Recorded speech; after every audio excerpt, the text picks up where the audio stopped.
जिनकी पुनित पावन पवित्र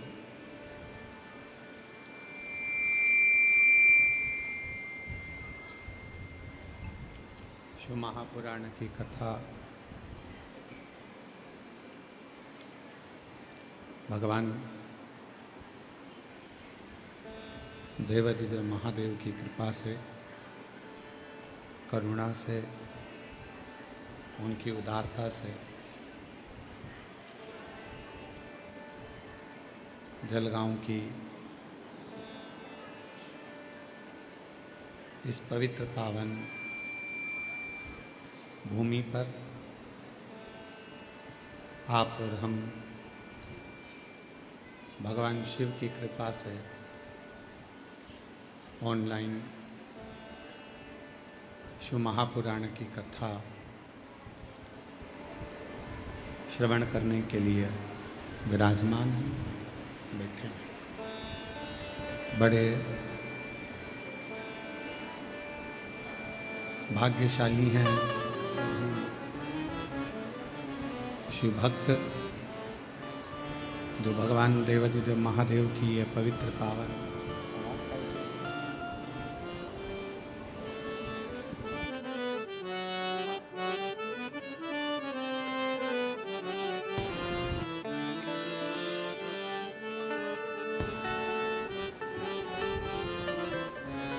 भगवान शिव की ये पवित्र पावन कथा जो भगवान शिव की उदारता से, करुणा से आप और हम श्रवण करने के लिए बैठे हैं। कथा के मुख्य यजमान श्री कांत सुभाष बोडरे माली जी, श्रीमती ममता श्रीकांत बोंडरे माली जी, एक बार जोरदार ताली बजाकर उनका स्वागत अभिनंदन, जो इस पवित्र पावन कथा का मुख्य यजमान पद ग्रहण कर अपने पूर्वजों को पार लगा रहे हैं। और ये पवित्र कथा जो आप सब आस्था चैनल के माध्यम से, फेसबुक यूट्यूब के माध्यम से ऑनलाइन श्रवण कर रहे हैं, आप सभी को बहुत बहुत साधुवाद, जो शिव की उदारता से ये पवित्र कथा श्रवण करने का सौभाग्य आप और हमको मिला है।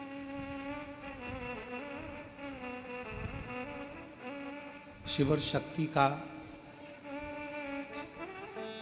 यह अनूठा संगम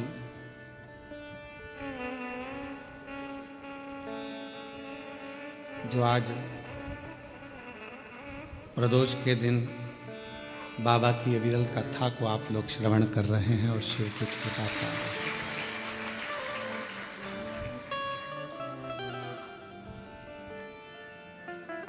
वो कहते हैं, जब भी जन्म मिले सेवा करूं मैं तेरी,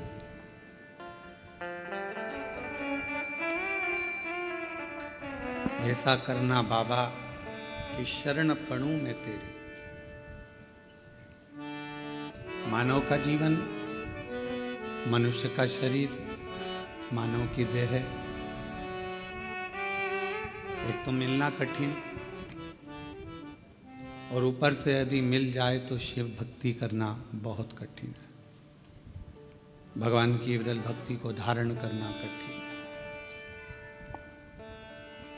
मैं माली परिवार को, श्री कांत सुभाष जी बोंडरे जी को, श्रीमती ममता श्रीकांत बोंडरे जी को इस बात के लिए धन्यवाद दूं कि ये ऑनलाइन कथा आपने कराकर संपूर्ण विश्व में एक शिव और शक्ति की ऊर्जा प्रदान करी है। एक बार जोरदार ताली बजाकर आपके लिए बहुत धन्यवाद। मौका मिला है आपको भी, हमको भी और संपूर्ण सनातनियों को ऑनलाइन कथा श्रवण करने का।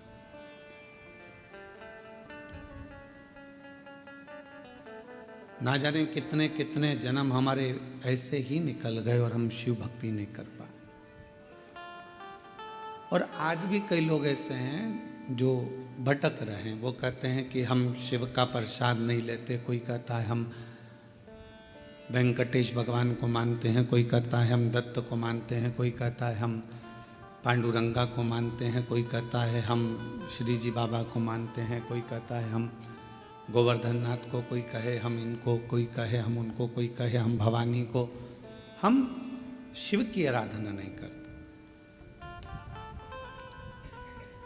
स्कंद पुराण में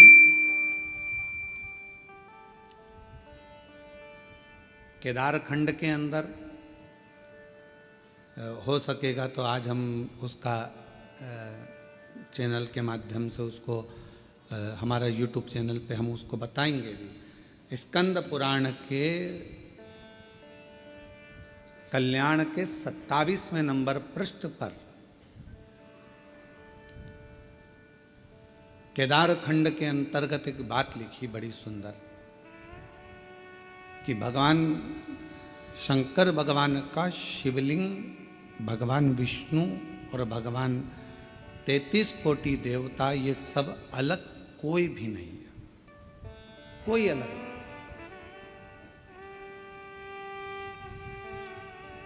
शिव पुराण में क्या लिखा?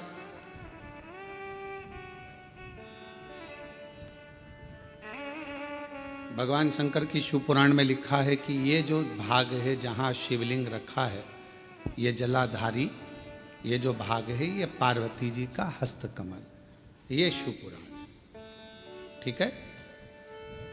पर स्कंद पुराण का केदार खंड क्या कह रहा है कि ये जो जलाधारी है ये भगवान विष्णु का हस्तकमल है और ये जो शिवलिंग है ये भगवान शंकर का प्रतिबिंब स्वरूप शंभु स्वयं विराज। अब दोनों देखिएगा जरा। जो दुनिया के लोग कहते हैं कि हम नारायण वाले, हम शिव को नहीं मानते, कोई कहता है हम शंकर का भजन नहीं करते, उनको एक बार स्कंद पुराण पढ़ना चाहिए। वेद व्यास जी लिख रहे हैं स्कंद पुराण में कि जो ये जलाधारी है ये भगवान नारायण स्वयं है और ये जो शिवलिंग है वो शंकर भगवान स्वयं है। ये स्कंद पुराण कह रहा है। और इस शिव महापुराण में, स्कंद पुराण में जब हम अध्ययन करें, पढ़ें उसको, आज हम प्रयास करेंगे कि आप लोगों को वो चीज़ एक एक पढ़ने को मिले लाइन से कि क्या क्या चीज़ स्कंद पुराण के अंतर्गत लिखी है। पूरी जिंदगी हम केवल ब्रह्म में ही जिए, भटक रहे। हम लोगों को दुनिया के आज के ज़माने में सनातनियों को सनातन धर्म के माध्यम से तोड़ने का प्रयास पूर्व में भी किया गया था और आज भी किया जाता है। पहले भी देवताओं में हमें तोड़ दिया गया। इनने कहा हम राम वाले, उनने कहा हम कृष्ण वाले, उनने कहा हम शिव वाले, उनने कहा हम भवानी वाले, उनने कहा हम दत्त वाले, उन्होंने कहा हम ये वाले, तोड़ दिया। इतने पंथ बन गए, इतने पंथ बन गए कि अब लोग सोचते हैं कि तुम कौन वाले। इतने पंथ, तब तक सनातन धर्म पंथों में बटेगा। फिर कोई आएगा, फिर वो नया पंथ बना जाएगा, फिर कोई आएगा, फिर वो नया पंथ बना जाएगा और धीरे धीरे धीरे धीरे हम बढ़ते चले जाएंगे। और बढ़ते गए तो वो कहते हैं ना, उत्तर प्रदेश के माननीय मुख्यमंत्री जी योगी जी ने अपनी वाणी में कहा है, बटोगे तो कटोगे। उन्होंने अपनी भाषा में वही शब्द कहा कि हम अगर बट रहे हैं, हम अगर विभाजित हो रहे हैं, हम बट रहे हैं तो फिर हमको तकलीफ होगी। हम बटे ना। और यदि हम बट रहे हैं तो हमारा जीवन हम व्यर्थ गवा रहे हैं। यदि हम बट रहे हैं, यदि हम बट रहे हैं, हम अपने जीवन को गंवा रहे हैं यदि हम व्यर्थ बट रहे हैं तो। और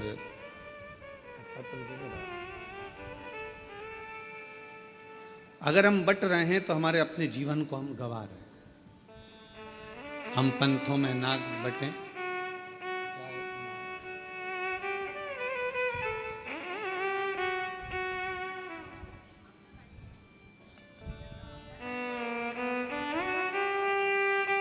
जलगांव के आमदार जी राजू मामा जी यहाँ पधारे हैं। मैं आमंत्रित करता हूँ, आप पधारें।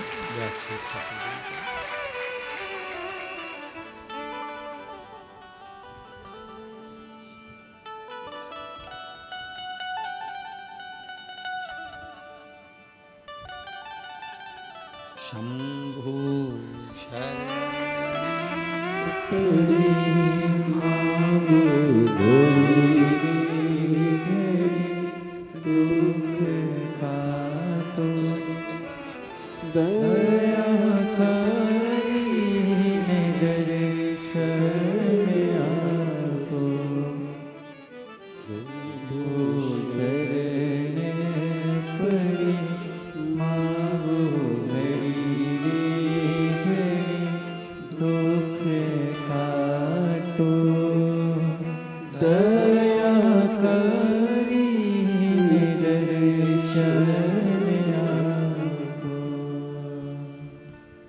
महापुराण स्कंद पुराण ये वर्णन कर रही है कि हमारा सनातन धर्म ना बटे, पंथों में विभाजित ना हो, जातियों में विभाजित ना हो।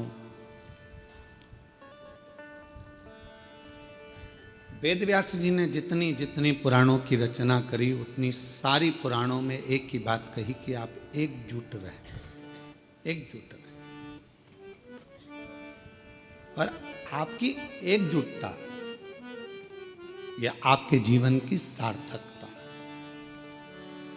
पर हमारे अंदर भ्रम उत्पन्न कर दिया। हमारे घर के लोगों ने कह दिया कि शिव जी पे चढ़ा जल नहीं पियो, कोई ने कह दिया कि शंकर जी पे चढ़ी बेलपत्र मत खाओ, कोई ने कहा कि गर्भस्थ हो गए तो शिव मंदिर मत जाओ, कोई ने कह दिया कि शिवालय मत जाओ, कोई ने कह दिया हम शिव का प्रसाद नहीं लेते। हमें बांट दिया, भगवान से दूर कर दिया। आप सबको मालूम हो, जिस समय पर हमारा भारत, हमारी भारत की धरोहर,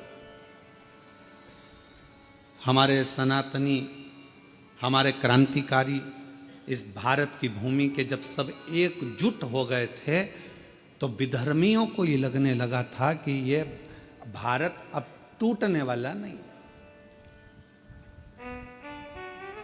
अब ये टूटेगा नहीं। तब विधर्मियों ने भारत को तोड़ने के लिए भ्रम उत्पन्न करा कि शंकर के मंदिर नहीं जाना चाहिए, शिव जी पे जल नहीं चढ़ाना चाहिए, शिव जी का। तब लोगों ने भ्रम उत्पन्न करा सनातनियों को दूर करने का, सनातनियों को दूर ले जाना। पर शिव महापुराण की कथा ने ये सब मिटा दिया। शिव महापुराण की कथा ने केवल एक काम करा कि आप अपने घर के नज़दीक में जो शिवालय है, शंकर के मंदिर हैं, वहाँ जाओ, एक लोटा जल चढ़ाओ और अपने दुख को दूर भगाओ। अपना परिश्रम, अपनी मेहनत, अपना संघर्ष स्वयं, आप अपनी मेहनत स्वयं करिए, परिश्रम स्वयं करिए। शिव महापुराण की कथा ने कभी यह नहीं कहा कि आप अपने परिश्रम से दूर हो जाओ या अपनी तकलीफों को आपको नहीं झेलना है। आपको झेलना पड़ेगा, आपको परिश्रम करना पड़ेगा, मेहनत करना पड़ेगा, और आपकी मेहनत ही एक दिन आपको रंग लाएगी और उन्नति की सीढ़ी तक लेकर जाएगी। आज हम परिश्रम से वंचित हैं। जब हमारा बचपन रहता है तो हमको जो प्यार मिलता है, प्रेम मिलता है, वो फ्री में मिलता है। बोलो सही है कि गलत है? अरे जम के तो बोलो सही है। बचपन में प्यार खरीदना पड़ता है क्या? प्रेम खरीदना पड़ता है? बचपन में कोई भी छोटा सा बच्चा है, इधर बाजू में जाएगा, उधर बाजू में जाएगा, सब उससे प्रेम करेंगे, गले से लगाएंगे, हृदय से लगाएंगे, गोदी में लेंगे। प्रेम, प्यार बचपन में फ्री में मिलता है। जवानी में प्यार प्रेम फ्री में नहीं मिलता, कमाना पड़ता। धन बढ़ाओगे तब प्रेम बढ़ेगा, वैभव बढ़ाओगे तो लोग पूछेंगे, संभालेंगे, ध्यान देंगे।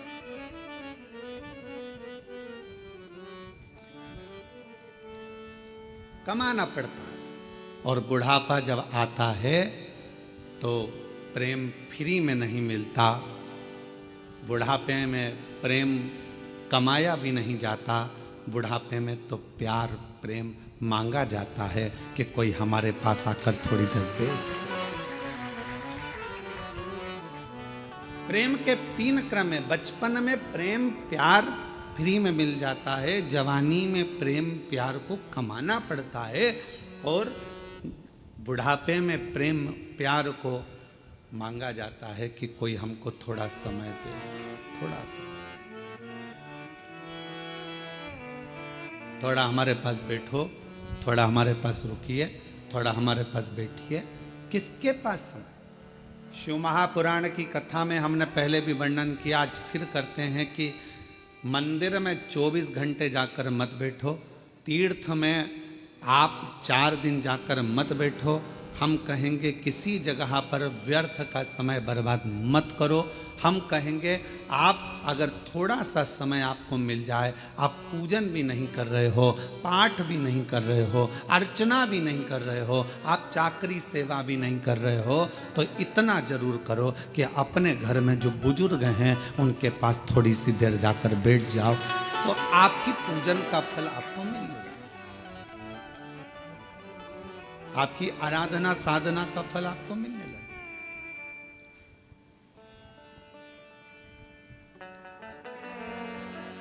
आज सबसे ज्यादा कमी पड़ रही है प्रेम की, स्नेह की, समर्पण की। आज परिवार टूट रहे हैं। बड़ा बेटा आता है, भोजन कर कर चला जाता है, छोटा बेटा आता है, भोजन कर कर चला जाता है, ससुर जी भोजन कर कर अपने कक्ष में चले जाते हैं, सास अपने कक्ष में चली जाती है, देवरानी जेठानी अपनी अपनी थाली लगाकर अपने अपने कमरे में ले जाती है। मन होता है तो एक साथ बैठकर खाती हैं, नहीं तो अपना अपना कमरा, और एक साथ बैठकर खाती भी हैं तो उतनी देर में टांट इतने कस देती हैं कि भोजन भी नहीं भाता है। कहाँ गया प्रेम, कहाँ गया समर्पण, कहाँ गया प्यार? धन बहुत है, घर में जितने सदस्य हैं कोई फ्री नहीं बैठा है। माताएं फ्री हैं तो वो कुछ ना कुछ कढ़ाई, मेहंदी, पेंटिंग, सिलाई, बुनाई, मिठाई कुछ ना कुछ बनाकर वो भी अपना व्यापार चला रही हैं। पुरुष हैं तो वो भी कमा रहे हैं, कोई ऑनलाइन कमा रहा है, कोई कुछ कमा रहा है। हर व्यक्ति अपना अपना काम कर रहा है, कमाने में लगा है, संपदा बढ़ाने में लगा है। संपदा तो बढ़ रही है, कमाई तो बढ़ रही है, पैसा तो बढ़ रहा है, पर एक चीज घट रही है, वो घर का प्रेम, घर का प्यार, घर की वात्सल्यता, घर की करुणा और घर की एकजुटता वो घटती चली जा रही है। वो प्रेम घट रहा है, वो वात्सल्यता घट रही है, वो स्नेह घट रहा। और शिव जी के परिवार में ये सब चीज बड़ा। शंकर भगवान के परिवार में ये कुछ भी नहीं था, ना वैभव था, ना धन था, ना दौलत था, ना गाड़ी थी, ना बंगला था, ना सत्ता थी, ना कोई सोना चांदी हीरा पन्ना था। पर शिव जी के घर में एक चीज थी, शमशान में भी रह रहे हैं तो प्यार से रह रहे हैं, और आकाश में रह रहे हैं तो प्यार से रह रहे हैं, कैलाश पर रह रहे हैं तो प्यार से रह रहे हैं, झोपड़े में भी वो प्यार के साथ रहते हैं तो उन्हें बैकुंठ जैसा सुख प्राप्त होगा। बैकुंठ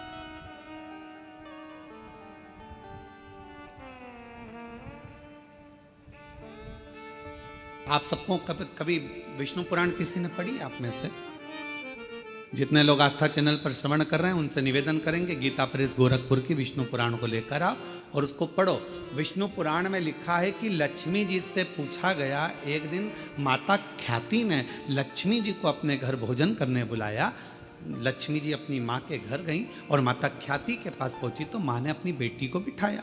लक्ष्मी जी ख्याति देवी की बेटी है, तो ख्याति ने गोदी में बिठाकर अपनी बेटी से पूछा कि बेटी, मैंने तुझे भगवान विष्णु के साथ ब्याया, मैंने तुझे भगवान नारायण के साथ विदा कर दिया, विवाह कर दिया, तो भगवान वैकुंठ में चली गई, सारा सुख तेरे घर में है, पर ईमानदारी से बता तेरा सबसे ज्यादा मन कहाँ लगता है? तेरा मन किस जगह पर लगता है? लक्ष्मी जी से पूछा गया। जलगांव के सेठों की तिजोरी में तेरा मन लगता है क्या? तेरा मन मुंबई में महालक्ष्मी मंदिर में लगता है क्या? तेरा मन तिरुपति तिरुमाला में कहीं तेरा मन लगता है क्या? तेरा मन कहाँ लगता है? महालक्ष्मी मंदिर बेरुल में लगता है? तेरा मन कहाँ लगता है? तो लक्ष्मी जी कहती हैं, माँ सबसे ज्यादा मन मेरा केवल एक जगह पर लगता है, जिस घर में प्रेम होता है, प्यार होता है, वहां मेरा मन लगता है। जहां मेरा मन प्रेम की जगह पर, प्यार की जगह पर, स्नेह की जगह पर, फिर वो गरीब का झोपड़ा क्यों ना?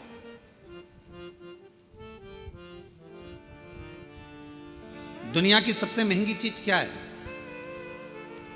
जल्दी उत्तर दो। दुनिया की सबसे महंगी चीज क्या है? दुनिया की सबसे महंगी 3 चीजें हैं। पहले नंबर पर नींद, दूसरे नंबर पर शांति, और तीसरे नंबर पर अपने दिल का आनंद, मस्ती। ये दुनिया की सबसे महंगी चीज है। ये दुनिया की सबसे कीमत वाली चीज है, सबसे महंगी। धन है पर नींद नहीं है, बंगला है, गाड़ी है, पर मन की शांति नहीं। घर में सारा सुख है, 25 नौकर लगे हैं, पर मन में अलमस्त मस्ती, आनंद नहीं, आनंद नहीं। ऐसे बैठे हैं अपने अपने घर में जैसे किसी ने 4-6 ठोक के बिठा है, ठोक, आनंद नहीं। बच्चे, हम तो कहेंगे आजकल की बहुओं से ज्यादा अगर किसी के अंदर आनंद है तो घर की बूढ़ी माओं के घर में आनंद है। तो माओं को देखना, छोटे छोटे बच्चों को दादी दादी करके बच्चे आते हैं, उनके संग मस्ती कर लेती है, आनंद कर लेती है, बोल लेती है, चल लेती है, खुश हो जाती है। और घर की बहुएं आधी से ज्यादा डिप्रेशन में पड़ी हुई, आधी से ज्यादा चिंता में पड़ी हुई। सारा काम तुम करोगे, तुम्हारे पास एक रत्ती की फुर्सत नहीं है, मेरे पास बैठने का समय नहीं है। और मालूम पड़े वो सारा दुकान का धंधा पानी छोड़कर तेरे पास बैठ जाए तो भी चैन नहीं है, दुकान कब जाओगे? अब तूने तो कहा था कि तुम्हारे पास टाइम नहीं है, तो मैंने सोचा कि 2 दिन की छुट्टी मार दूं, और अब कह रही है कि दुकान कब जाओगे? 2-4 दिन की छुट्टी लेकर वो तुमको घुमाने गोवा भी ले गया, वहां भी सुकून नहीं, वहां भी शांति। फिर घुमाने के लिए तुमको कहीं वो और ले गया, जगन्नाथपुरी ले गया, वहां भी सुकून नहीं। उसने बस इतना कहा, जल्दी नहा ले, जल्दी स्नान कर ले, जल्दी से दर्शन कर लेंगे, सब काम जल्दी करना था, तो मुझे लेके क्यों आए? वहां भी तबेले जैसा मुंह हो गया। भगवान, कहां सुकून, कहां शांति, कहां प्रेम? लक्ष्मी जी से मां ख्याति देवी ने पूछा कि तेरे को सबसे ज्यादा सुकून, सबसे ज्यादा आनंद, सबसे ज्यादा अच्छा कहाँ लगता है? तो मां, जहां पर प्रेम होता है, जहां प्यार होता है, लक्ष्मी कहती है फिर वो गरीब का झोपड़ा क्यों ना हो, मुझे वो महल लगता है, मुझे वो बेहद लगता है। और दुनिया की सबसे महंगी, जो कीमत से नहीं मिल सकती, पैसा खर्च करने से नहीं मिल सकती, दुनिया की 3 चीजें सबसे ज्यादा महंगी हैं। आप भी मेरे साथ पूरे आस्था चैनल के साथ बोलें। पहले नंबर पर नींद, दूसरे नंबर पर शांति, और तीसरे नंबर अपने मन का आनंद, सुकून, उत्सव, मन की खुशियां। आप में से कई माताएं जितनी कथा श्रवण कर रही हैं, जितने पुरुष कथा श्रवण कर रहे हैं, मेरी जीजियां जितनी सुन रही, मेरे जीजा जितने सुन रहे हैं, बेटियां जितनी सुन रही, जितने बेटे सुन रहे हैं, तुम्हारी अलमारी कपड़ों से भरी पड़ी हुई है। तुम्हारी अलमारी में एक से बढ़कर एक रुपट्टे रखें, तुम्हारी अलमारी में एक से बढ़कर एक कपड़े रखें, तुम्हारी अलमारी में एक से बढ़कर एक जेवर रखा है, तुम्हारी अलमारी में एक से बढ़कर एक आभूषण रखें। ये नहीं कि हम ये नहीं कह रहे कि सोना का पहनो कि चांदी का पहनो, हम तो ये कह रहे हैं तुम्हारे पास में आर्टिफिशियल भी ढेर सारा रखा हुआ है। पति कुछ ना कुछ लेकर आता है, दे जाता है, तुम्हारे पास एक से बढ़कर एक वस्त्र रखें, पर ना जाने तुम्हारी सोच कैसी हो गई है कि अगर कहीं जाना भी है ना तो 50 बार मन में आलसी आ जाती, क्या करूंगी जाकर, क्या करना, तुम चले जाओ ना, रिश्तेदार के यहाँ, नातेदार के यहाँ। पहले उमंग होती थी, खुशियाँ होती थी, रिश्तेदार के यहाँ कार्यक्रम आया, जाऊंगी, अच्छे कपड़े पहनूंगी, 4 जोड़ कपड़े लेकर जाती थी, एक से बढ़कर एक ज्वेलरी लेकर जाती थी, तैयार होती थी, श्रृंगार करती थी, अपने आप को सजाती थी। और जिस व्यक्ति ने अपने आप को सजाना प्रारंभ कर दिया, उस व्यक्ति ने परमात्मा को सजाना प्रारंभ कर दिया। आज आप अपने आप को संभाल नहीं पा रहे हो, आप अपने आप को सजा नहीं पा रहे हो, आप अपने आप का श्रृंगार नहीं कर पा रहे हो। पुरुष हैं, बस सवेरे जाना है, पैंट शर्ट पहनना है, जूते मोजे पहनना है और निकल के चले जाना है। रुमाल कैसा रखा है, जो है ठीक है, बाद में धो लेंगे। कॉलर पूरी काली हो रही है, बाद में साफ कर लेंगे। जो है बस जैसा चल रहा है चलना है। तुम्हारे भीतर के उमंग उत्सव उत्पन्न करो। अच्छे अच्छे वस्त्र हैं, किसके लिए कमा रहे हो? बेटा एप्पल का मोबाइल चलाए और तुम कीपैड लेकर घूमते आओ तो क्या मतलब की जिंदगी तुम्हारी? एक दिन बूढ़े हो जाओगे, सब धरा की धरा रह जाएगा। अपने भीतर के आनंद को, अपने भीतर की मस्ती को, अपने भीतर की शांति को और अपने भीतर की नींद को कभी जाने मत दो। अपने आप को ऐसा समझो कि अभी तो मैं मात्र 25 वर्ष का हूं और मेरी नूतन जिंदगी चल रही है, मेरी नूतन जिंदगी चल रही है। हम कैसे जी रहे हैं? कैसे? उठे, गए, ऑफिस से थके हुए आए, दुकान पे से अल्लाह रोटी लगा दे, भोजन पत्नी ने थाली रख दी, वही रोटी, वही दाल, वही चावल, एक आध सब्जी, कभी डिजाइन चेंज हो जाता है, कभी हो जाता है, बस वो और वही खाया पिया और अपना मोबाइल उठाया, अपने कमरे में चले गए। पत्नी काम करी, अपने कमरे में मोबाइल चलाया, पत्नी आई, क्योंकि उसके सामने मोबाइल चलाएगा और एक आध किसी पर कमेंट्स हो गए है। बाबा को अपने मन का भाव कहकर हृदय से प्रार्थना करिए।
दैवादिदेव महादेव भगवान शिव, ओगड़दानी त्रिकालदर्शी कैलाशी विनाशी भगवान शंकर की पवित्र कथा करे।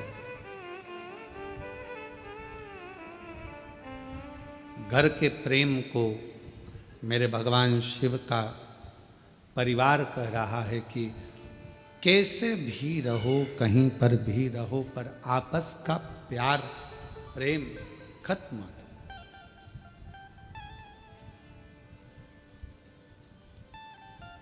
बचपन में मिला हुआ फ्री का प्रेम प्यार, जवानी में खरीदा हुआ मेहनत कर कर कमाया हुआ प्रेम, और बुढ़ापे का मांग कर लिया गया प्रेम, ये तीनों अलग है। पर शिव कथा कर रही है, भगवान शंकर का चरित्र कह रहा है, शिव महापुराण की कथा कर रही है। भीतर की शांति, नींद और अपने अंदर का उत्सव, आनंद, उमंग, उत्साह, ये कभी कहीं प्राप्त नहीं होगा। ये अपने अंदर से आपको लाना पड़ेगा, लाना।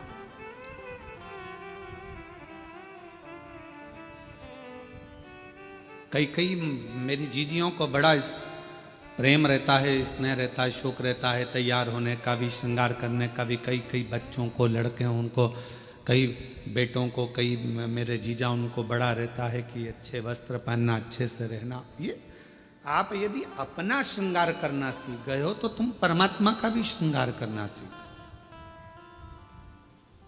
आज हम अपना भी श्रृंगार नहीं कर पा रहे, उत्साह ही नहीं है, भीतर उमंग ही नहीं है, सब समाप्त हो गए।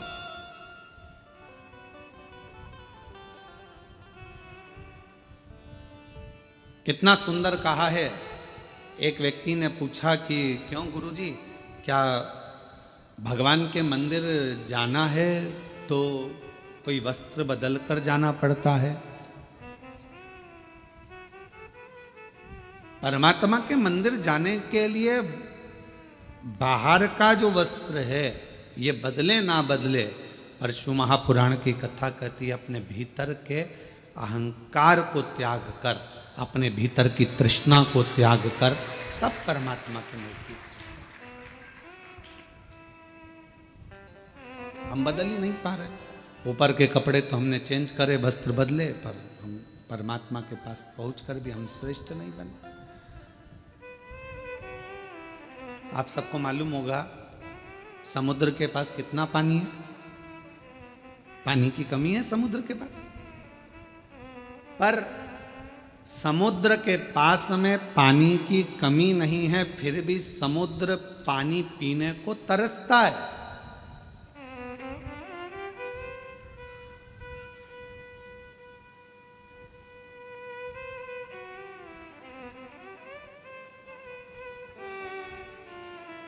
पानी की कमी समुद्र के पास नहीं है, पर पीने को तरस रहा है। धन की कमी व्यक्ति के पास नहीं है, गाड़ियों की कमी नहीं है, संपदा की कमी नहीं है, सब सुख सबके पास है, पर व्यक्ति शांति को तरस रहा, भीतर के सुख को तरस रहा, आत्मशांति। किसके पास है? कोई कह दे एक डॉक्टर भी पढ़ाई करने के बाद हम कहते हैं कि हर व्यक्ति को थोड़ा समय अपने खुद के लिए निकालना चाहिए। सवेरे 9 बजे अपनी कुर्सी पर इंजीनियर भी बैठता है, डॉक्टर भी बैठता है और एक अधिकारी भी बैठता है, शाम को 5 बजे तक अपनी कुर्सी नहीं छोड़ता, फिर घर गया, फिर काम में लग गया, फिर करा और मालूम पड़ा कि तुमने अपना समय दिया तो सही, पर अपने शरीर पर ध्यान नहीं दिया। एक दिन तुमने अटैची भरकर पैसा इकट्ठा तो कर लिया, पर मालूम पड़ा कि एक दिन खुद को ही बीमारी हो गई, और जो रखा हुआ पैसा था, जो तुमने इतने दिल से कमाया था, वो खुद की ही बीमारी में लग गया। क्या मिला? समुद्र के पास पानी बहुत है, फिर भी समुद्र प्यासा है।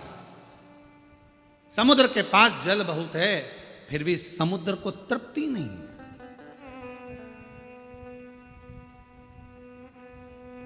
उछलता है, पुकारता है। शिव महापुराण की कथा कहती है कि एक दिन माता पार्वती जी ने शिव जी से पूछ लिया था कि ये तुम्हारे 1 महीने के अंदर 2 प्रदोष आ जाते हैं, ये प्रदोष तुम किसके लिए लेकर आते हो? किसके लिए? और आप ये प्रदोष के दिन इतने प्रसन्न क्यों रहते हो? आखिर क्या कारण है कि प्रदोष का दिन भगवान शंकर को प्राप्त करने का दिन हो जाता है? क्या कारण है कि प्रदोष का दिन भगवान शिव को प्राप्ति का केंद्र बिंदु हो जाता है? क्या कारण है कि प्रदोष के दिन आप इतने आनंद में, इतने उत्साह में रहते हो जैसे समुद्र की लहरें चल रही होती है? आपकी प्रसन्नता का ठिकाना नहीं रहता। एक धर्म पत्नी अपने पति को इतनी उमंगता में, इतनी प्रसन्नता में देखती है तो प्रश्न तो करेगी ना, इतने खुश क्यों हो रहे हो? क्या कारण क्या है? तो पति भी कहेगा आज मेरा बेस्ट फ्रेंड आ रहा है, बहुत अच्छा। अच्छा, हाँ, फिर पति कहेगा आज हम एक हमारे दोस्त से मिले थे, आज हम वहां गए थे, इतनी उमंगता, इतना प्रसन्नता, इतनी भीतर की आनंदता। तो भगवान शिव जी से भी पार्वती जी ने पूछा कि तुम्हारे भीतर इतना प्रदोष के दिन इतनी उमंगता रहती है, प्रदोष के दिन इतना उत्साह रहता है, प्रदोष के दिन तुम्हारे अंदर इतना आनंद रहता है, आखिर क्यों? भगवान शंकर कहते हैं वो समुद्र जिसके अंदर जल ही जल भरा पड़ा हुआ है, सारा जल उसके पास है, फिर भी समुद्र मुझे पुकारता है, उछलता है और मुझे पुकारता है, तो समुद्र को देने के बहाने मैं पूरे संसार के लोगों को प्रदोष के दिन प्रदान कर देता हूं। समुद्र को देने के बाद समुद्र को तो मुझे देना है, मैं जल दूंगा समुद्र को, प्यासा है वो। पार्वती जी हंसने लगी, समुद्र और प्यासा, जिसके पास दुनिया का जल भरा पड़ा है, सारा जल उसके पास में, सब कुछ। ये संसार के लोगों के पास भी समुद्र जैसी हालत है, समुद्र के पास सारा जल भरा पड़ा है, तुम्हारे पास में भी सब कुछ है, साड़ी है, कपड़े हैं, एक एक मेरी जीजियों के पास, एक एक मेरे जीजाओं के पास कम से कम 5 से 6 जोड़ चप्पल और जूता भी है।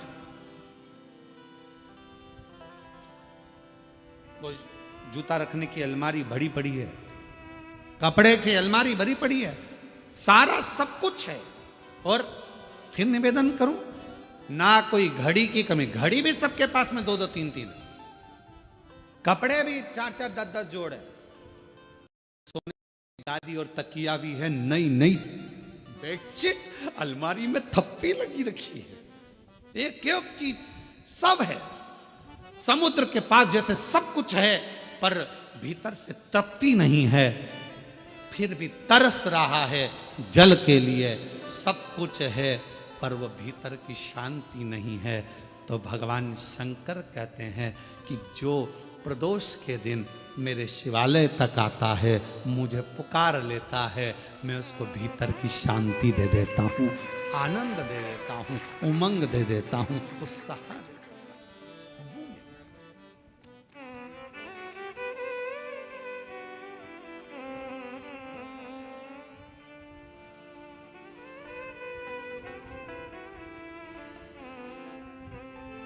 आपका मुलगा मुलगी चांगला आहे?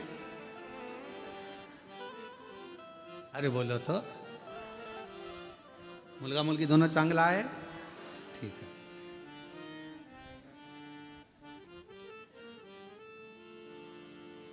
अब आप अपने बच्चों को सब कुछ दे रहे हो, जो मकान है तुम्हारा किसको मिलेगा? बोलते जाओ जल्दी जल्दी। बच्चों, गाड़ी, तुम्हारे गले की चेन, अंगूठी, ब्रेसलेट, बच्चों, ठीक है, सब बच्चों को दे रहे हो, सब बच्चों को मिले। आज का बच्चा ये सोचता है कि सब कुछ मेरा है तो मुझे क्या करना है, टेंशन क्या है, संघर्ष नहीं कर पाता, बहुत परिश्रम नहीं कर पाता।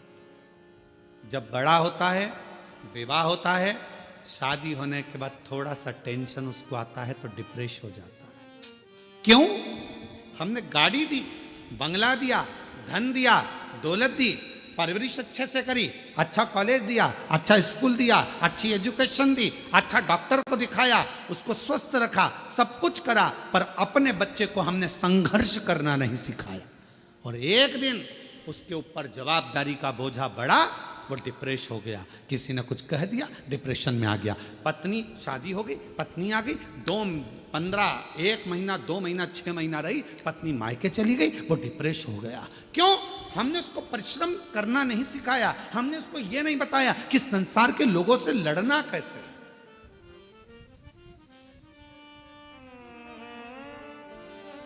सर्कस किस किसने देखा है? हाथ उठाओ जल्दी से। सबने देखा है। पहले सर्कस में शेर आता था कि नहीं आता था? अरे बोलो तो, आता था ना। अब वन विभाग वालों ने सर्कस वालों को बुलाया, सारे सर्कस वालों से कहा एक भी शेर तुम्हारे सर्कस में नहीं रहना चाहिए, पिंजरे में नहीं रहना चाहिए। और एक दिन वन विभाग वालों ने शेर के गले में एक पट्टा डाला, छोटा सा कैमरा लगाकर उस शेर को जंगल में छुड़वा दिया। जो शेर जंगल में छोड़े गए, जैसे ही छोड़े गए, मालूम पड़ा 15-15, 20-20 कुत्तों ने मिलकर एक एक शेर का शिकार कर लिया और जंगल में रहने वाले वो सारे शेर कुत्तों के शिकार से मर गए। क्यों? शेर को पिंजरे में भोजन मिलता था, शेर को पिंजरे में सारा साज मिलता था, शेर को पिंजरे में सब कुछ मिलता था, और पिंजरे में शेर बंद रहता था, निकलता था, सर्कस दिखाता था, वापिस चले जाता था। आप अपने बच्चों को सर्कस का शेर मत बनाना, नहीं तो मालूम पड़े आज की दुनिया के ना जाने कितने कुत्ते तुम्हारे बच्चे का शिकार कर जाए।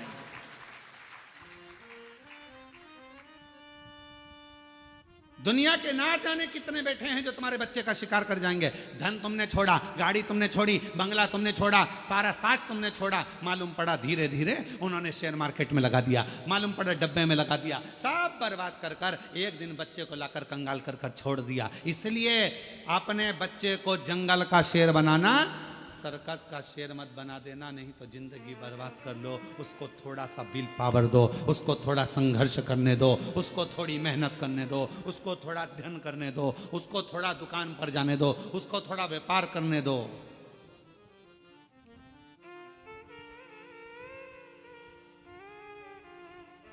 थोड़ी मेहनत जरूर। एक हमारे अच्छे परिचित हैं, यहीं आपके भुसावल के रहने वाले हैं, फैक्ट्रियां बहुत हैं उनकी, और लगभग 10 से 12 फैक्ट्रियां हैं उनकी। राठी फैमिली है और 10 से 12 फैक्ट्रियां उनकी है सब जगह पर। सेलम में भी है उनकी, और ना जाने स्टील की फैक्ट्रियां हैं, बहुत कुछ। उनके 2 लड़के, और दोनों लड़के जब इंजीनियरिंग करे तो उनके पापा ने उनको दूसरे की फैक्ट्री में दूसरे के यहाँ नौकरी करने भेज दी। हमने राठी जी से कहा कि राठी जी, आपका बेटा इतनी फैक्ट्रियों के मालिक आप, और आपका बेटा दूसरे की फैक्ट्री में नौकरी कर रहा इंजीनियरिंग करने के बाद। कहा गुरुजी, ठोकर इसको वहीं पर मिलेगी, सेठ चिल्लाएगा, काम करना पड़ेगा, नींद आ रही होगी, वर्क पूरा करना पड़ेगा। जब ये वहां से ठोकर खाएगा तब जाकर अपनी फैक्ट्री को सही से संभाल पाएगा। वहां ठोकर। हम अपने बच्चों को क्या दे रहे हैं? दिया, सुख दो, शांति, सब कुछ दिया, गाड़ी दो, बंगला दो, धन दो, दौलत दो, सब कुछ दो, पर अपने बच्चे को एक चीज और सिखाओ कि संघर्ष कैसे करना, मेहनत कैसे करना, परिश्रम कैसे करना, थोड़ी देर शांति कैसे रखना, भीतर थोड़ा सा सुकून हो। शिरडी के पास में अभी शिरडी में कथा चालू होगी, 12 तारीख से चालू है, 12, 13, 14, 15, 16, 5 दिवस ये कथा शिरडी के पास में। वो स्थान भी है शिरडी के पास में, अस्त गांव, माता निर्मल पिंपरी शिव गांव। 1 बजे से 4 बजे तक 5 दिवसीय शिव महापुराण की कथा है।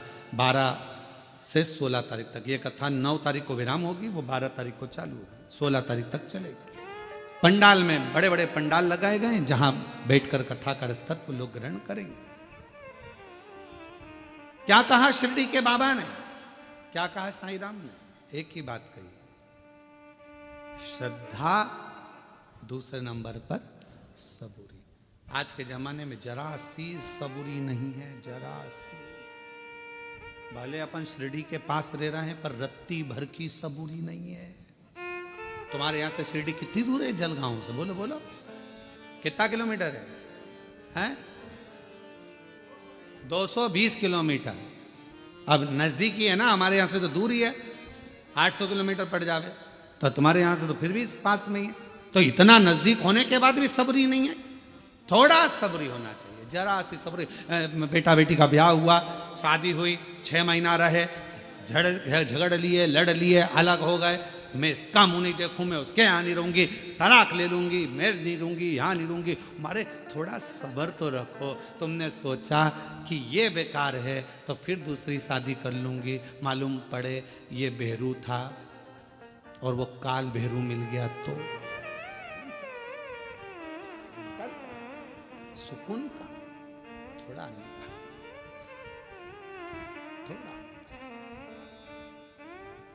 एक तो ही आधार सतगुरु, एक तो ही आधार, मिलो ना जब तक जीवन में शांति कहाँ मिल सकती मन में। मिलो ना जब तक तुम जीवन में शांति कहाँ मिल सकती। और ये शांति कहाँ से मिलेगी? आपको कहीं प्राप्त नहीं। और फिर निवेदन करेंगे, आप सबके गुरु होंगे, जितने आस्था चैनल पर सुन रहे हैं, जितने फेसबुक यूट्यूब पर सुन रहे हैं, जितने कथा को श्रवण कर रहे हैं, सारी दुनिया के लोग कथा सुन रहे हैं, लाखों लोग, करोड़ों लोग इस शिव महापुराण की कथा को श्रवण कर रहे हैं। शांति, आपके कितने भी गुरु हो, किसी का भी गुरु मंत्र हो, और उसके बाद भी अगर तुम्हारे दिल को शांति नहीं मिल रही हो, तो आज से एक नियम चालू कर दो, शंकर जी के मंदिर में जाना चालू कर दो, शिव को गुरु बना लो, शांति मिलना प्रारंभ। जब तक तुम जीवन में शांति कहाँ मिली। अब पहुंच गया। आज जा रहा था लंका का राजा रावण, भ्रमण करते करते देवताओं से मिलता हुआ भगवान शिव के धाम पहुंच गया, शंकर जी के।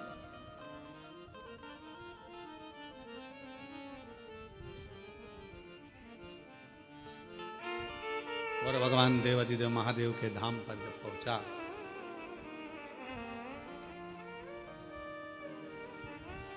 नंदी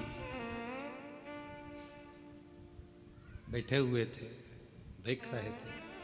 लंकापति रावण ने नंदी को नहीं देखा, रुके। फिर चले। नंदी ने रावण को प्रणाम किया। नंदी ने रावण को प्रणाम किया। क्यों? उसका एक कारण था, लंका का राजा रावण शंकर भगवान को बहुत चाहता था, प्रेम करता था, उनके प्रति समर्पित रहता था।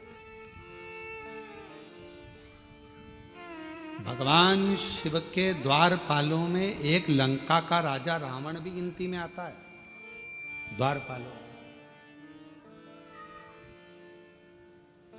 प्रणाम किया नंदी ने। रावण ने पूछा, तुम कौन हो?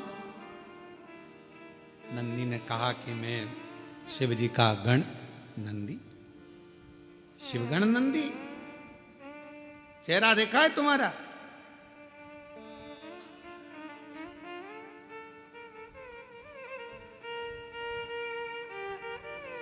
नंदी ने, भगवान शंकर एक बार बड़े प्रसन्न हुए थे, शिवजी बहुत प्रसन्न हुए थे, तो नंदी पर इतने प्रसन्न हुए थे। कहाँ की कथा ये? कपालेश्वर महादेव, नासिक की। आप लोग करें दर्शन, गोदावरी तट पर कपालेश्वर बाबा का दर्शन होता है। भारत की भूमि पर केवल एक मंदिर ऐसा है, कपालेश्वर महादेव नासिक का।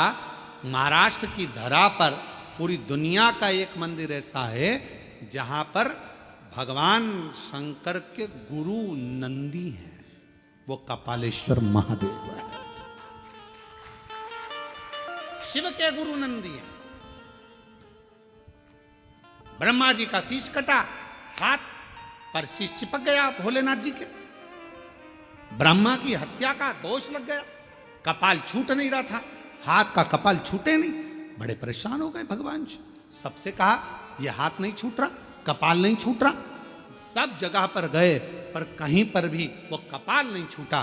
तब भगवान देवाधिदेव महादेव मौन होकर बैठ गए। नंदी को लगा मेरे स्वामी आज स्थिर नहीं है, आज मन स्थिर नहीं, क्या बात है, मैं जाऊं अपने स्वामी के पास। नंदी गए, एक बच्चे का रूप रखकर चले गए और आवाज लगाने लगे, हर हर हर हर बोल बम का नारा है सारी समस्या का हल, श्री शिवाय। आवाज लगाया नंदी ने, जो आवाज लगाया शिव जी के कानों में शब्द गया, शंकर जी। और भगवान देवाधिदेव महादेव के कानों में जब शब्द गया, शब्द जाने पर भगवान शंकर जी ने आंख खोली, नेत्र खोले, बालक खड़ा था, पूछा तुम कौन हो? बालक कुछ बोला नहीं, बस इतना कहा कि आप एक काम करो, एक काम करो, एक बेलपत्र का स्पर्श कर कर गोदावरी का स्नान, फिर बद्रीश में जाकर गंगा का स्नान, अलकनंदा का स्नान, जो ज्ञान दिया शिव जी उसको स्वीकार कर लिए। बेलपत्र का स्पर्श किया, कपाल नीचे गिर गया। बेलपत्र का मात्र स्पर्श किया, कपाल नीचे। आज भी उस मंदिर का नाम कपालेश्वर महादेव नासिक में, कपाल नीचे। शिव जी ने स्मरण किया उस बच्चे का, पूछा कि बेलपत्र में ऐसा क्या है? भगवान नंदी जो बालक का रूप रखकर आए थे, उन्होंने कह दिया, एक बेलपत्र का जब कोई स्पर्श करता है, देवाधिदेव महादेव जैसे आपके हाथ से ब्रह्मा जी की हत्या का पाप कपाल नीचे गिर जाता है, बेलपत्र का मात्र स्पर्श करने वाले के सारे पाप एक क्षण में नीचे गिर जाते हैं, एक क्षण में नीचे। बेलपत्र का स्पर्श।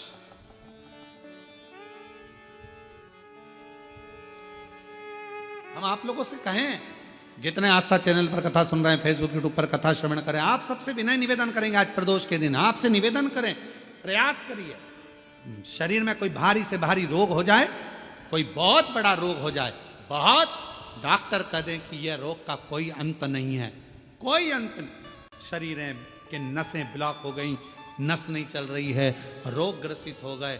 ये अभी शरद पूर्णिमा रही है, रात्रि के समय पर चंद्र जब प्रकट हो जाए, चंद्रमौलेश्वर महादेव का नाम लेकर 7 बेलपत्र भगवान शंकर के शिवलिंग पर, इस डंडी की जो दिशा है, डंडी की दिशा 7 अलग अलग जगह पर, कभी इधर चढ़ा दो, कभी इधर चढ़ा दो, कभी इधर, 7 दिशा पर बेलपत्र को समर्पित एक ही स्थान पर करो, दिशा अलग अलग कर दो, चंद्रमौलेश्वर का स्मरण कर कर थोड़ा सा दूध हाथ की उंगली में लगाकर शिवलिंग का स्पर्श करो और थोड़ा सा जल शंकर को समर्पित कर कर 7 बेलपत्र उठा कर लिया।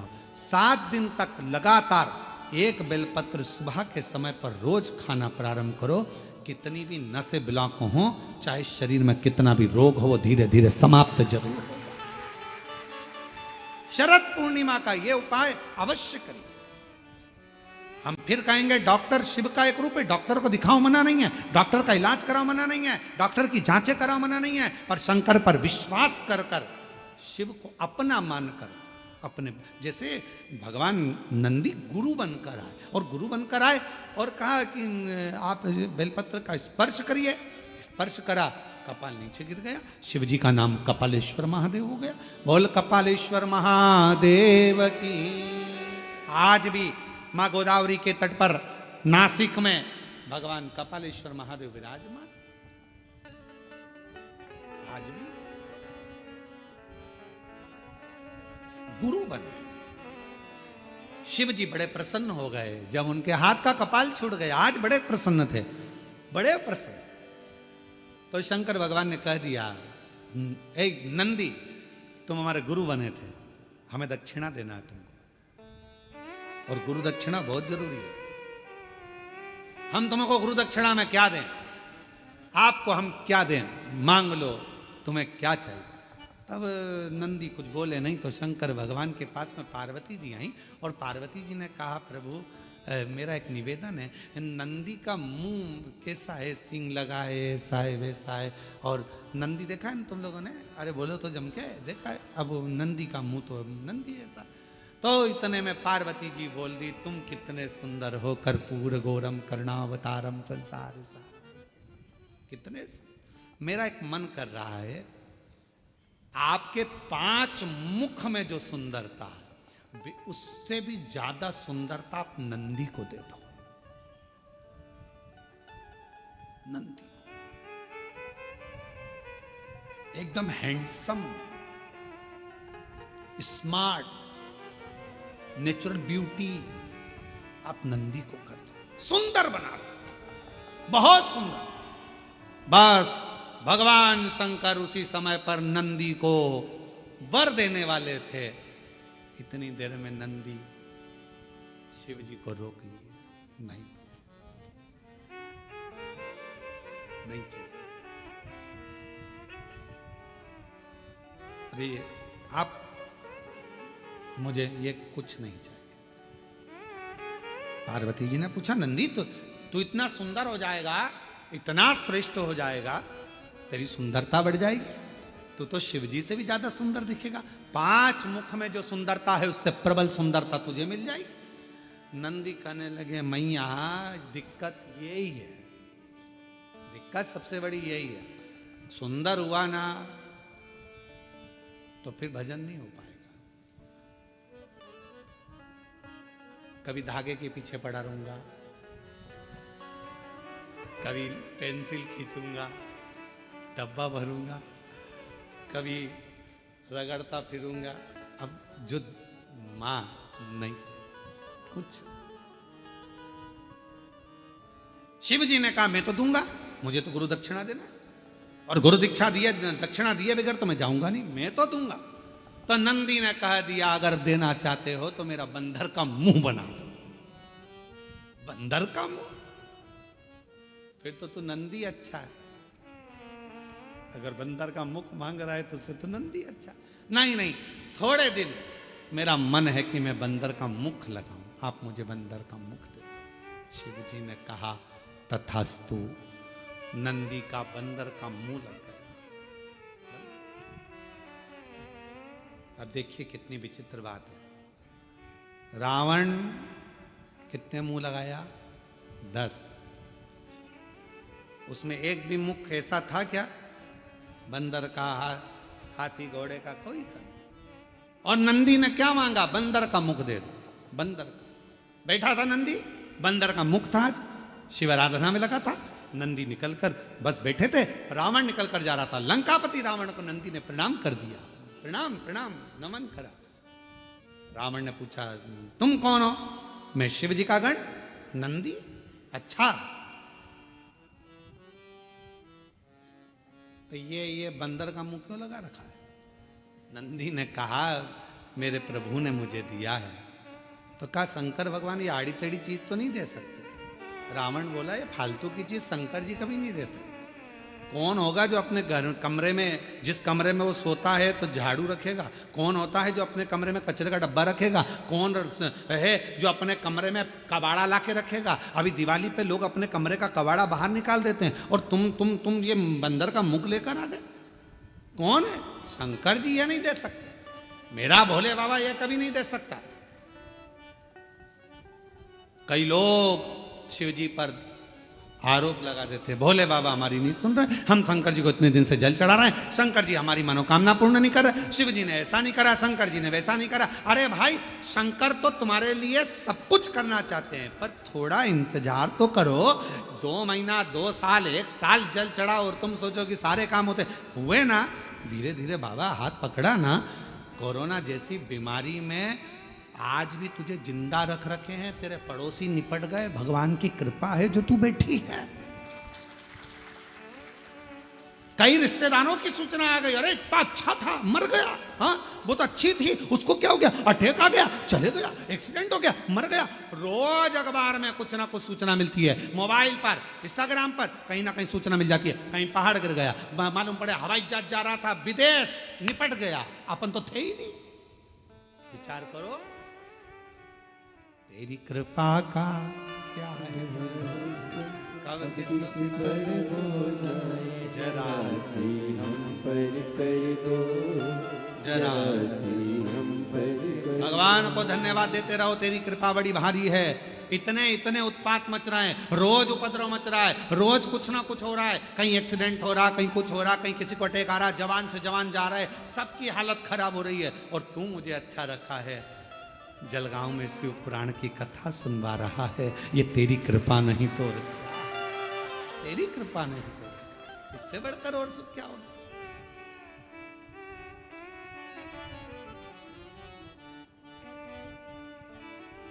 और ये उसी की उदारता, उसी की करुणा, उसी की दया, ये उसी को। महाराज क्यों क्यों विचार कर, शिव तत्व कर रहा है, भगवान शंकर का चरित्र कर रहा है, शिव महापुराण वर्णन कर रही है, भगवान शंकर का चरित्र कर रहा है, नंदी कह रहे हैं, भगवान लंकापति रावण नंदी से कह रहे हैं कि मेरा शंकर भगवान ये चीज नहीं दे सकता, मुझे विश्वास।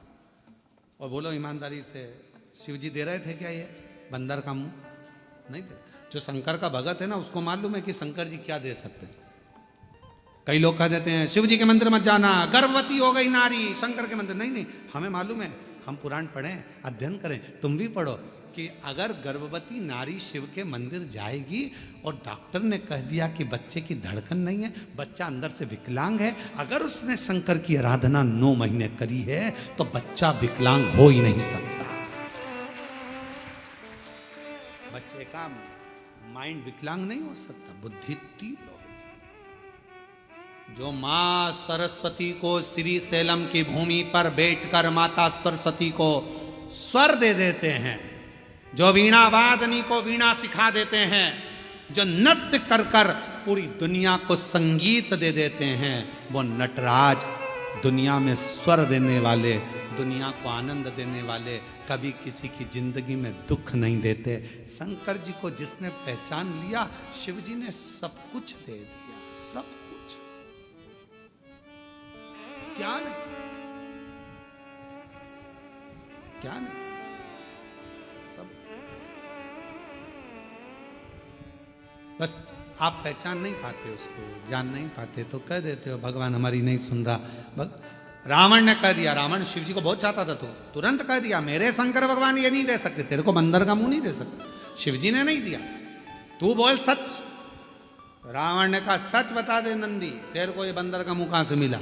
तो कहा शंकर जी तो उनके जैसा सुंदर बना रहे थे, पर मैंने खुद मांग लिया। तो ऐसा बोलना कि खुद ने मांगा है। मम्मी पापा तो अच्छी जगह शादी कर रहे थे तेरी, 2 पेट्रोल पंप थे लड़के के, बॉम्बे में सर्विस कर रहा था, इंजीनियर था, पर तूने ऐसा कवाड़ा ढूंढा तो माँ बाप क्या करे? अब रो, गाड़ी सुधारने वाला ढूंढ लिया, 50 रुपए का पेट्रोल डलवाता, 10 रुपए का चाउमीन खिलाता और दूसरे की गाड़ी पर घूमता, खुद की तो गाड़ी भी नहीं है। लव जिहाद का शिकार हो गई और बाद में आके रो रही कि मम्मी अब क्या करूं, मेरा शंकर भगवान ये नहीं देता कुछ, मेरा वो घरवानी बड़ा चतुर है, बड़ा चतुर। इसलिए मेरी बेटियों से निवेदन है, बेटों से निवेदन है, सावधान हो जाओ।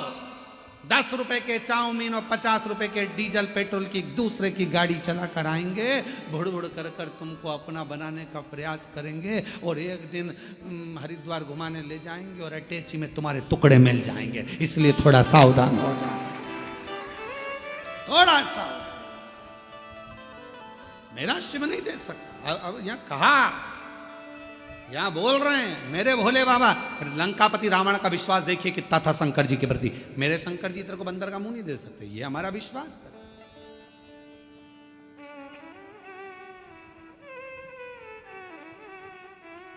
ये हमारा भरोसा कर। महाराज मैंने खुद मांगा है, खुद स्वयं मांगा। अब आप लोग मांगे वो, जैसे एक व्यक्ति ने शंकर जी की आराधना करी और शिव जी से कहा, प्रभु भगवान, वो तीन लोग पहुँचे भगवान देवाधिदेव महादेव के पास। एक बहुत बड़ा राजा पहुँचा, एक बहुत बड़ा सेठ पहुँचा और एक बहुत बड़ा चोर पहुँचा शिव जी के पास। राजा से कहा शंकर जी ने, मांग तुझे क्या चाहिए? महाराज पारस मणि दे दो, जिसको छुआऊं सोना हो जाए। राजा को तथास्तु कह दिया, जा।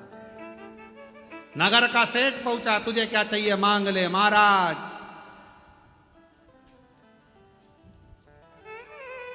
9 लाख करोड़ धन दे दो, गाड़ियां दे दो, फैक्ट्रियां दे दो, करोड़ों के हीरे और जेवरात दे दो। शिव जी ने कहा तथास्तु। तीसरे नंबर पर चोर आया, मांग तुझे क्या चाहिए? इन दोनों के घर का एड्रेस दे दो।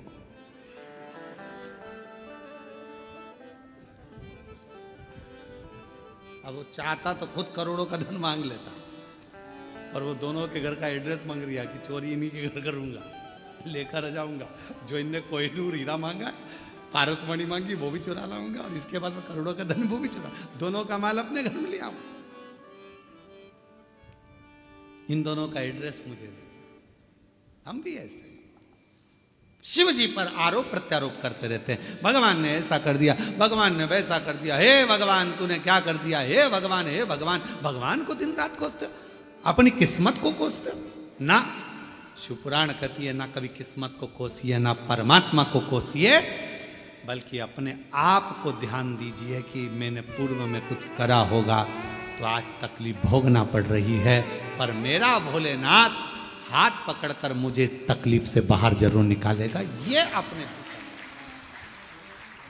और मत बुरे कर्म कर बंदे, वरना पछताएगा। भगवान की आंखों से तू बच नहीं पाएगा, तू बच नहीं पाएगा। अरे ओ अज्ञानी मत करना नादानी, तेरे कर्म का फल भी तू ही पाएगा। जैसा किया तूने तेरे आगे आएगा। मत बुरे कर्म कर बंदे, वरना पछताएगा। भगवान की आंखों से तू बच नहीं पाएगा, तू बच नहीं पाएगा। अरे ओ अज्ञानी मत कर नादानी, अरे ओ अज्ञानी मत कर नादानी। अब स्वयं मांगे हो। लंकापति रावण का शिव जी के प्रति विश्वास कितना पक्का था, उसने कह दिया कि ये मेरे शंकर भगवान ने नहीं दिया, ये नहीं दिया। मेरी जीजियों, मेरे जीजाओं, बेटियों, बेटाओं, मेरी माताओं, मेरे भाई, मेरे बुजुर्ग माता पिता, स्मरण रखना, शंकर जी के मंदिर में 1 लोटा जल चढ़ाकर कभी मत कहना कि उसने मेरा बुरा करा तो मेरे भगवान उसका बुरा कर दे। नहीं, इतना टाइम बर्बाद मत करो, फालतू की बात मत करो, अपनी बात रखो, अपनी बात। बाबा मेरे जितने दुख हैं सब काट देना, भोला सब दुख मेरे दुख काट।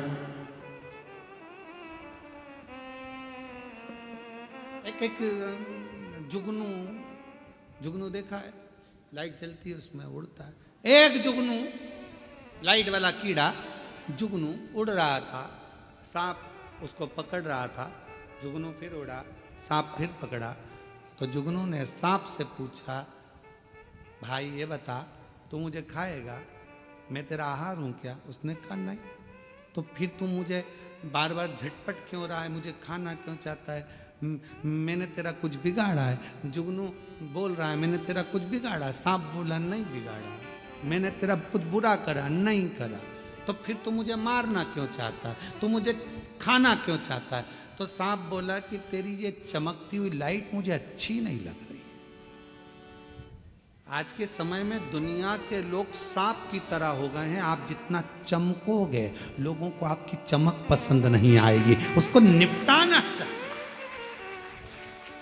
इसलिए सावधान रहिए, थोड़ा सावधान हो जाओ, सावधान। भगवान से किसी दूसरे का बुरा मत मांगो। भगवान उसने मेरा ऐसा कर दिया, उसने मेरे साथ ऐसा कर दिया, उसने वैसा कर दिया, तुम बुरा कर दे। ना ना ना ना ना, कुछ नहीं, कुछ। हमने देखा है कई लोग अभी अभी नवरात्रे गए हैं, कई लोग नवरात्रे में जिन जिन के शरीर में देवता देवी आते हैं तो लोग उनके यहाँ जाते हैं, जाकर पूछते हैं कि हमारा दुख कब कटेगा। तो वो देवी देवता कभी ये नहीं बोलते कि तुम्हारा दुख कितने दिन में कटेगा, बोलते तेरे रिश्तेदार ने करा है, तेरे रिश्तेदार ने करा है,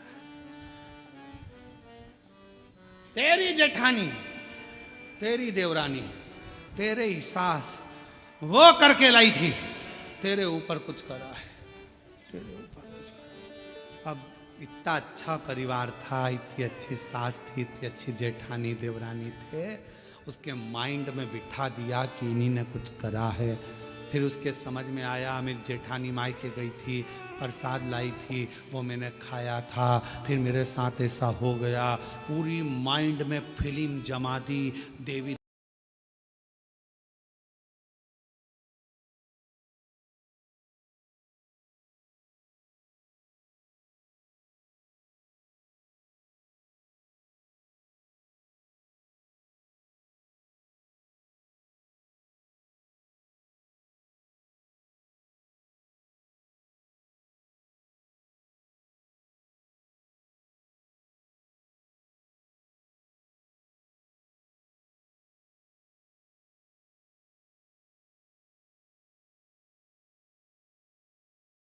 देती थी तो प्रेम भी माँ जैसा भाभी देती थी, बीमार पड़ता था तो दवाई भी भाभी देती थी।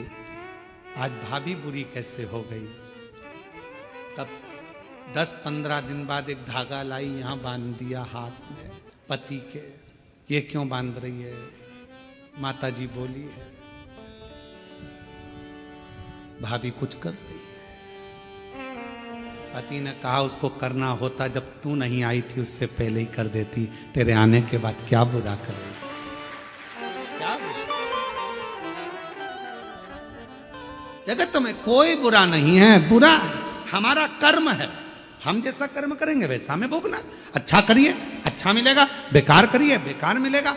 जैसा दोगे वैसा मिलेगा, उसमें कौन सी दिक्कत वाली बात है। आप प्रयास करो, अपने घर का झाड़ू लगा के कचरा सवेरे आओ। पड़ोसन बोलो जम के क्या करेगी? अपने घर का कचरा उठा के तुम्हारे घर के सामने डाल देगी। और एक दिन ऐसा करना, एक तो फूल ले जाकर रंगोली पड़ोसन के यहाँ डालकर देखना, इतनी खुश होगी। दिवाली पर जो भी गुजिया बनाएगी, चकली बनाएगी, मठरी बनाएगी, तुमने तो रंगोली डाली थी, वो तुम्हारे घर में थाली लगाकर सजाकर मिठाई का डब्बा तुम्हारे घर देकर जाएगी। मेरी पड़ोसन अच्छा दिया, अच्छा मिला, हमने बुरा दिया। हाँ, हम खुद अपने आप में ये सोच रहे हैं कि उसने बुरा कर दिया। बुरा करने की सामर्थ्यता किसी में नहीं है, कोई नहीं है जो किसी का बुरा कर सके। अगर बुरा करने वाले होते तो ये सबसे ज्यादा मोदी जी के पीछे पड़े रहते।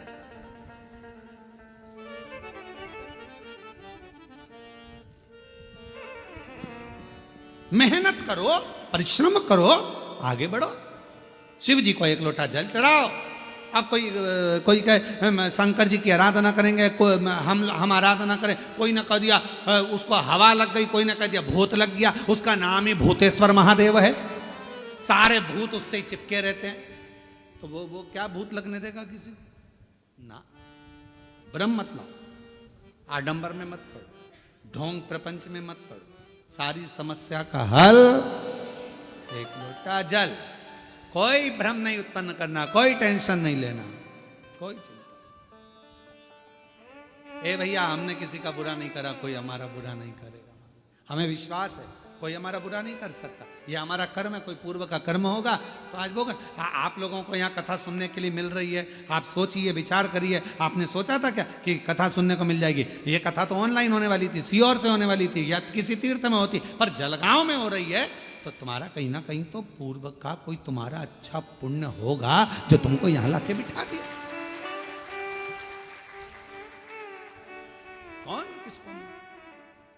और कोई पिछले जन्म के अच्छे कर्म मुझे बाबा तेरा साथ मिला, जहाँ सारी दुनिया झुकती है, जहाँ सारी दुनिया झुकती है, मुझे वो आली दरबार मिला, दरबार मिला। हमारे पूर्व के कोई अच्छे कर्म अच्छी जगह पर ले जाते हैं, मिल गए। रावण का विश्वास था, पक्का था, सोच लिया नहीं मेरे बाबा ये सब नहीं दे सकते, तूने मांगा, तूने करा, तेरा खुद का मांगा हुआ, हाँ मैंने मांगा।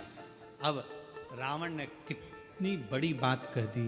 रावण ने कहा, रे नंदी तूने मांगा तो बंदर का मुंह मांगा, कपी का मुंह। मुझे देख 10 मुख मांगे भगवान शंकर से, 10, मुझे दशानंद कहते हैं। नंदी हंसकर बोला कि 10 मुख का करेगा क्या? क्या करेगा? आफत मोल ले ली तूने 10 मुख लेकर, राइट साइड मुंह करके सो ही नहीं सकेगा, ना लेफ्ट साइड सो पाएगा, करवट ले सकेगा। नंदी रावण के बोला कि अब सोएगा कैसे? चपटा।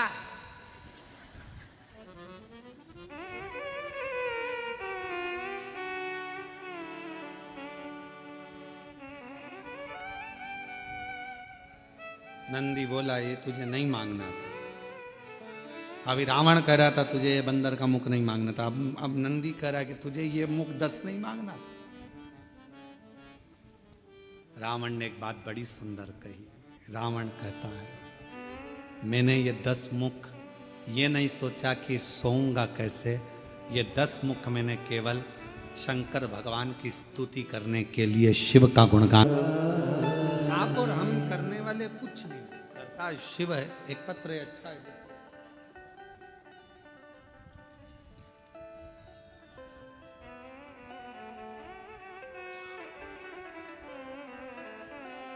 मेरा नाम वैशाली प्रदीप पाटिल है, तहसील एरंडोल, जिला जलगांव की रहने वाली हूँ।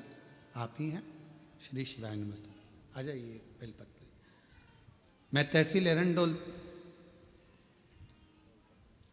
और मैं तहसील एरंडोल और एरंडोल के ही तहसीलदार जी की धर्मपत्नी हूँ। गुरुजी, मेरी माँ को 3 साल पहले ब्लड कैंसर हुआ था। माँ की तबीयत ज़्यादा खराब हो चुकी थी।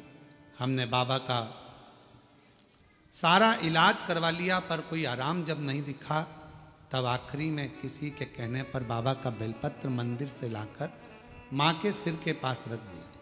रुद्राक्ष को रात में पानी में डालकर उसका जल हॉस्पिटल में ही रहकर पिलाना चालू किया।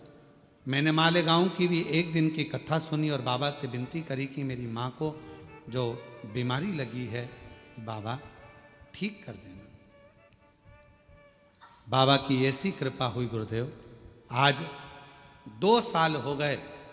डॉक्टर के हिसाब से तो ठीक नहीं था एक दिन भी, पर 2 साल हो गए मेरी माँ ने कोई दवाई नहीं खाई और पूर्ण तरह से स्वस्थ है। गुरुजी, मैंने 3 बार पशुपति व्रत किया। भाई की नौकरी नहीं थी। पहला पशुपति व्रत मैंने अपने भाई के लिए करा, उसकी नौकरी के लिए, और बाबा की कृपा से उसकी सरकारी नौकरी लग गई अध्यापक के पद पर। मेरे भोले बाबा की इतना विश्वास बढ़ गया कि लड़की अपने पिता जैसी, जैसे एक बेटी अपने बाप से जिद करती है, वैसे ही मैं अपने शंकर जी से जिद कर लेती हूँ, और जो चाहती हूँ मेरा भोले बाबा मुझे वो दे देता।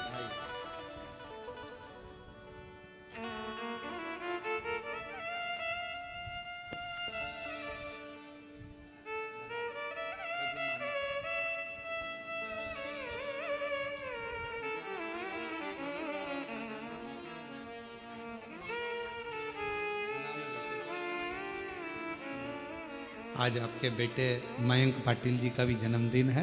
साधुवाद, बहुत बहुत बधाई।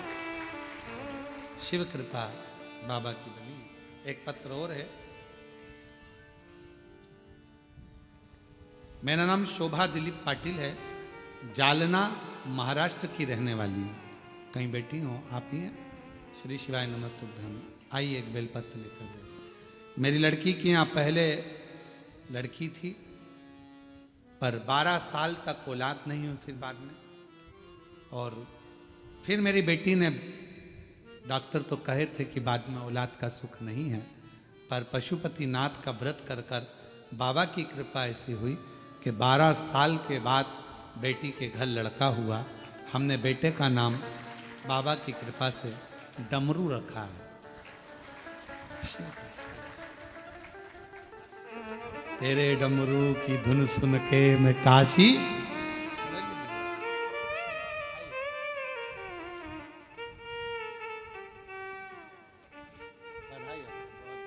बाबू को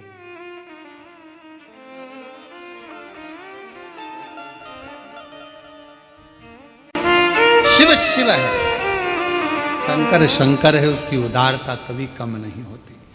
आपका जितना विश्वास, जितना भरोसा, जितनी दृढ़ता, जितना जितना भरोसा आपका दृढ़ होता है, उतना शिव आपके करीब होता है, शंकर आपके नजदीक। शिव महापुराण की कथा कर रही है। लंकापति रावण को नंदी ने श्राप दिया और वो लंकापति रावण